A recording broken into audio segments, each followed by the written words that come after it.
آج کے اس پروگرام میں ہم امام مہدی علیہ السلام کی زندگی کے مختلف پہلوؤں پر روشنی ڈالیں گے۔ یہ ایک تفصیلی سلسلہ ہوگا جس میں ہم ان کی پیدائش، ابتدائی زندگی اور انہیں کی شخصیت کی اہمیت کے بارے میں گفتگو کریں گے۔ یہ ہمارا پہلا حصہ ہے جس میں ہم امام مہدی علیہ السلام کی ولادت اور ان کے نسب پر بات کریں گے۔ تعریف اور ابتدائی پس منظر۔ اسلامی عقیدے کے مطابق امام مہدی علیہ السلام کا تعلق حضرت محمد صلی اللہ علیہ وآلہ وسلم کے خانوادے سے ہے اور ان کی آمد آخری زمانے میں عدل و انصاف کے قیام کے لیے ہوگی۔ امام مہدی کا نام محمد اور کنیت ابو القاسم ہے۔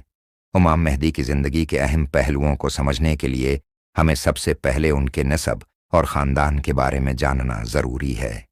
نسب اور خانوادہ۔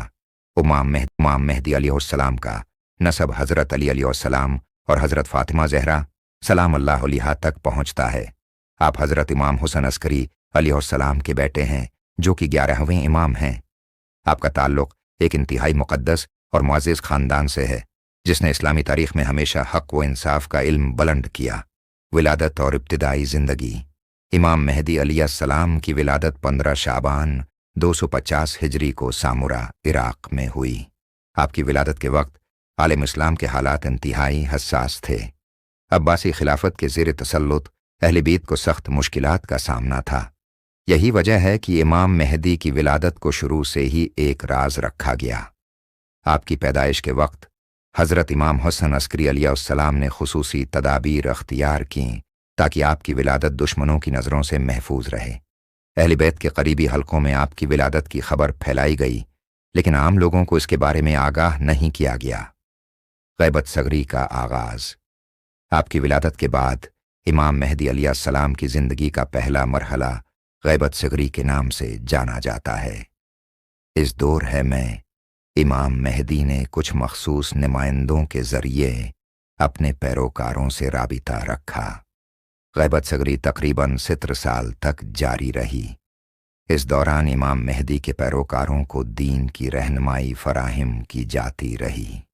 دور امام مہدی علیہ السلام کی زندگی کا وہ مرحلہ ہے جب آپ دنیا کی نظروں سے پوشیدہ رہے لیکن چند خاص نمائندوں کے ذریعے آپ نے اپنے پیروکاروں کی رہنمائی کی۔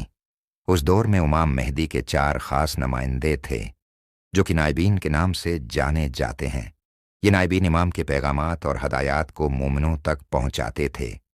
حضرت عثمان بن سعید عمری رحمت اللہ علیہ تھے جو امام حسن عسکری علیہ السلام کے بھی خاص ساتھی تھے۔